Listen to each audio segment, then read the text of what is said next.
وہاں سے مصر آئے، مصر سے فلسطین آئے، اور فلسطین سے آ کر کے کعبہ آباد فرمایا۔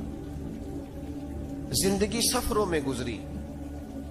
سفر ایک تکلیف والی چیز ہے، پر حضرت ابراہیم نے وطن چھوڑ دیا، گھر چھوڑ دیا۔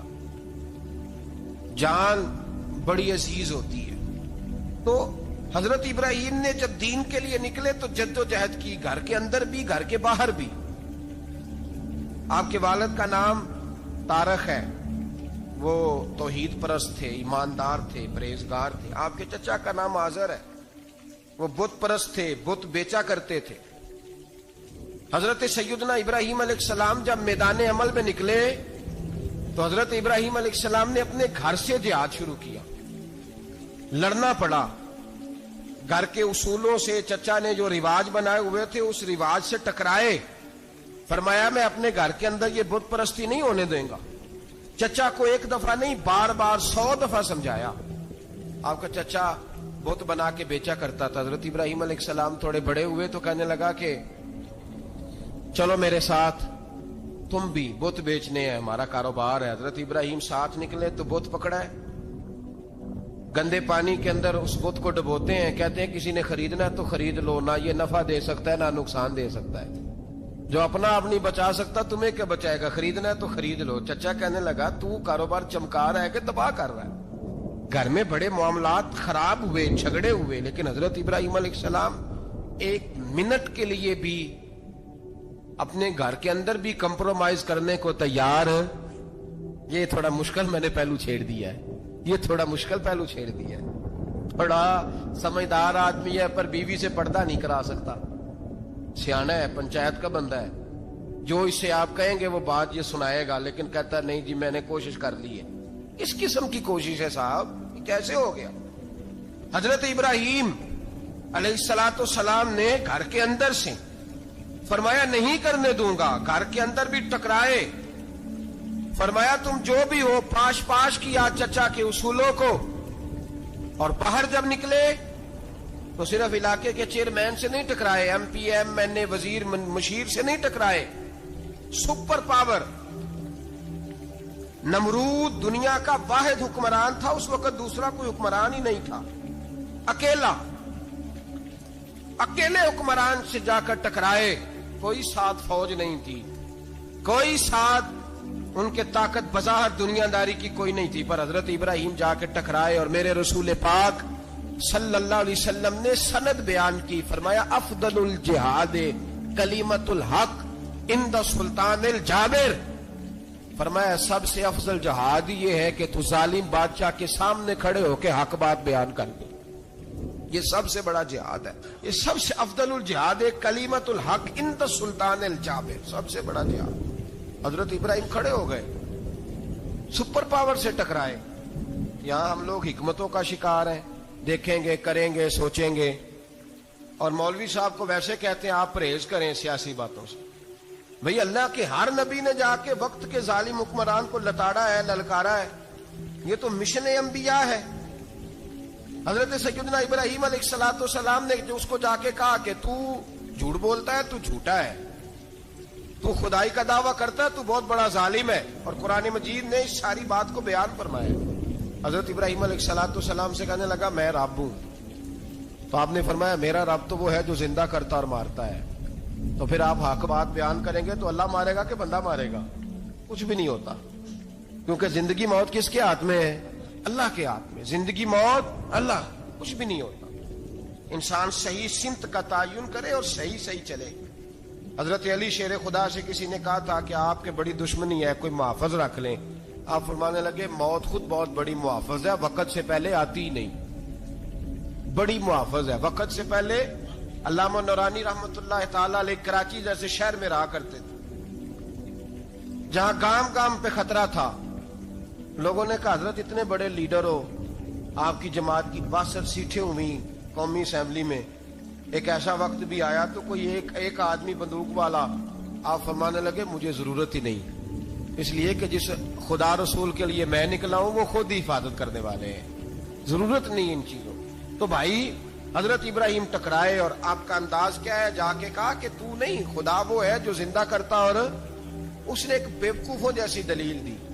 ایک آدمی کو کل پھانسی دینی تھی تو اس کو بلایا, کہنے لگا تجھے کب پھانسی ہے؟ اس نے کہا کل. کہنے لگا جا تجھے آزاد کیا, زندگی دی, اس کو چھٹی دے دی. ایک عام آدمی بیچارہ بیٹھا تھا, اس کو پکڑ کے نا کہنے لگا اس کی گردن اڑا دو. کہنے لگا دیکھ لو میں بھی زندہ کرتا اور مارتا ہوں, وہ جو کل مرنے والا تھا میں نے زندہ کر دیا ہے, اور جس کو پتہ ہی نہیں تھا کہ میں نے مرنا ہے اسے پکڑ کے میں نے مار دیا ہے. یہ بیوقوفوں جیسی دلیل ہے. حضرت سیدنا ابراہیم علیہ الصلوۃ والسلام چاہتے تو اسی وقت دلیل توڑ دیتے کہ تو کیا بیوقوفوں جیسی بات کر رہا ہے, اگر تو زندگی دیتا ہے تو مرے ہوئے میں جان ڈال کے دے جس کو تو نے مارا ہے. لیکن حضرت ابراہیم نے دیکھا کہ بیوقوف ہے, بیوقوفوں سے بحث نہیں ہوتی, دلیل بدل لی جاتی ہے, ان کی عقل کے مطابق بات کی جاتی ہے. حضرت ابراہیم فرمانے لگے میرا رب وہ ہے جو سورج مشرق سے نکالتا ہے اور مغرب میں غروب کرتا ہے. تو اگر رب ہے تو تو مغرب سے نکال کے مشرق میں غروب کر. فبہت الذی کفر, کافر لاجواب ہو گیا, اس کے پاس اس چیز کا کوئی جواب نہیں تھا. علامہ اسماعیل حقی نے خوبصورت فقرہ لکھا ہے, خوبصورت, جان ڈال دی ایک جملہ کہہ کے. حضرت سیدنا علامہ اسماعیل حقی رحمت اللہ علیہ فرمانے لگے چونکہ نمرود بیوقوفوں جیسی باتیں کر رہا تھا, اگر وہ یہ کہہ دیتا نا کہ میں سورج کو نکالتا ہوں مشرق سے, میں غروب کرتا ہوں معاذ اللہ مغرب میں میں نکالتا ہوں, تو آپ اپنے رب سے کہیے کہ وہ مغرب سے نکال کے مشرق میں غروب کرے. علامہ اسماعیل حقی فرماتے ہیں رب کریم کی آواز قدرت تھی, مالک حضرت ابراہیم علیہ الصلوۃ والسلام کے اس, اگر وہ کہہ دیتا اور حضرت ابراہیم دعا کر دیتے تو رب کریم نے فرشتوں کو تیار بٹھایا ہوا تھا. فرمایا اگر یہ کہہ دے میرے خلیل سے کہ سورج مغرب سے نکال کے مشرق میں غروب کرنا ہے تو تیار رہنا, جس طرح خلیل کہیں گے ویسے ہی کر دیں گے. واتخذ اللہ ابراہیم خلیلا, ابراہیم ہمارا دوست جو ہوا, جیسے کہے گا ویسے کر دیں گے. حضرت سیدنا ابراہیم علیہ السلام کی باتوں کا جب جواب نہ دے سکا, دلیل نہیں بندہ دیتا, پھر لڑائی کرتا ہے, پھر جھوٹے موٹے اعتراض کرتا ہے. دلیل ختم ہوتی ہے تو لوگ ذاتیات میں اترتے ہیں, کہتے ہیں یہ کھانستا صحیح نہیں, دیکھتا صحیح نہیں. دلیل ختم, اب ذاتیات پہ اترے, کہنے لگے مجھے پتا چلا ہے کہ یہ فلانی جگہ گیا تھا تو وہاں جا کے اس نے اس طرح کیا ہے. پھر لوگ ذاتیات پہ اترتے ہیں, جب دلیل کا جواب دلیل سے نہیں دے پاتے پھر ذاتیات پر اتر کر حملے کرتے ہیں.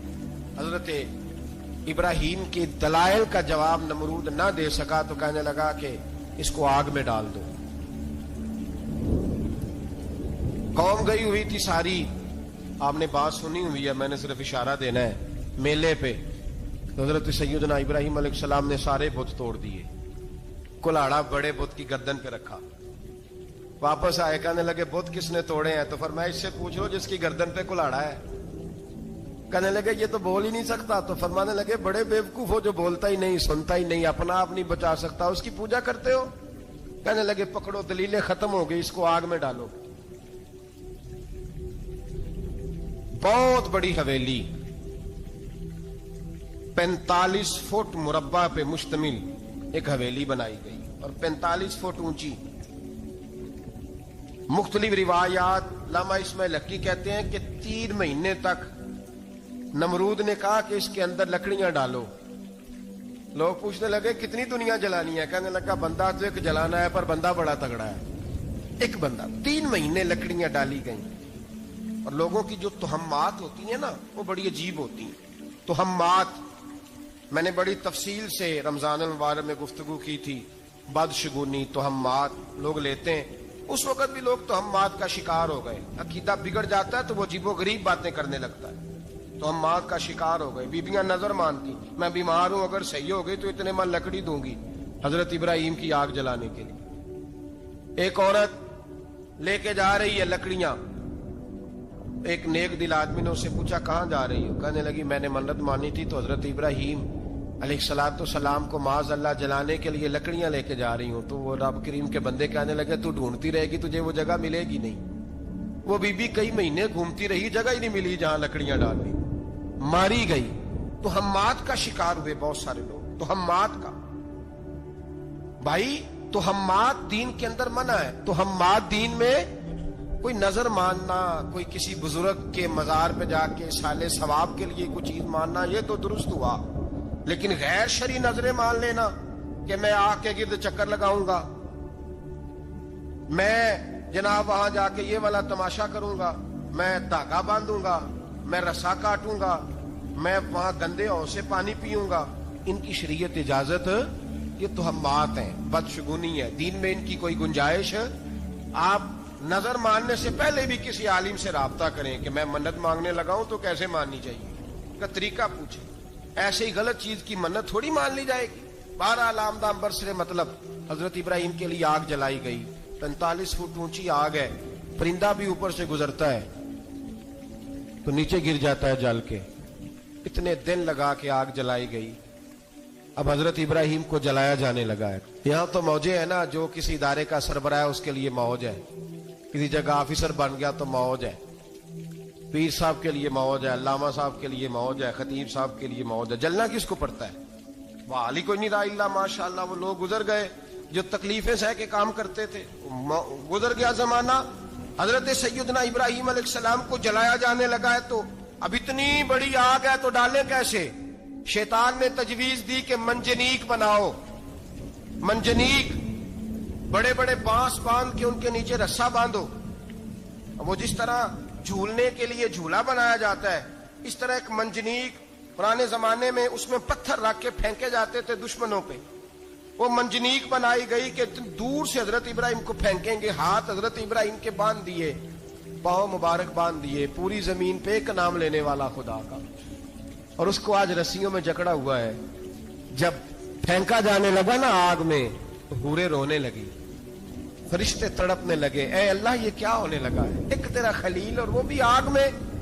فرمایا جاؤ جا کے اس سے کہو اگر تمہاری مدد لیتا ہے تو اسے بچاؤ۔ ہوا کا فرشتہ آیا، کہا ابراہیم اگر تو کہے، او بھائی ان چیزوں کو کہانی سمجھ کے نہ سنا کریں، یہ داستان نہیں، یہ وہ طریقے ہیں جو ہمارے رسول نے ہمیں اپنانے کا حکم ارشاد فرمایا ہے، جو عقیدے، یہ وہ نظریات ہیں جو ہمیں اوڑھنے کو کہا گیا، اپنے رب کریم کی رضا پہ راضی رہنے کے یہ وہ خوبصورت مواقع ہیں صوفیاء نے جن کو بنا کر سمجھا کر ہم تک پہنچایا ہے۔ یہ ہے اہل طریقت کی باتیں، وہ کہتے ہیں یار جس حال میں رکھے راضی رہنا ہے۔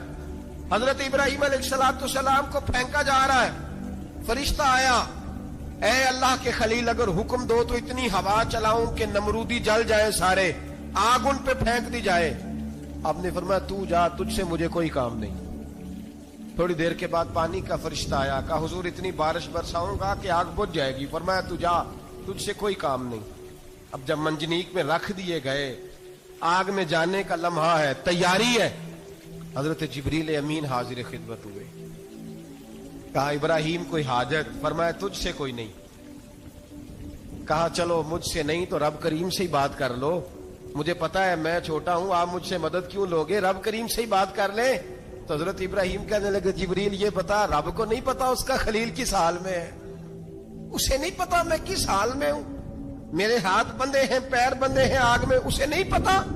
بتایا تو اسے جاتا ہے جسے خبر نہ ہو، تو اگر اسے پتا ہے، اگر وہ جلانے پہ راضی ہے تو میں بھی جلنے کو تیار ہوں، میں تیار ہوں، میں تیار ہوں، اسے کہو ٹھیک ہے۔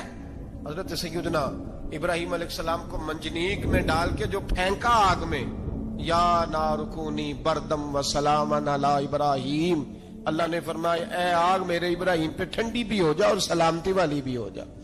حضرت ابراہیم کو دو فرشتوں نے بٹھا دیا زمین پہ، پھول کھلے ہیں، کونپلیں مہک رہی ہیں، کلیاں خوشبو دے رہی ہیں۔ حضرت ابراہیم نے سر سجدے میں رکھ دیا، سبحان اللہ والحمد للہ ولا الہ الا اللہ واللہ اکبر۔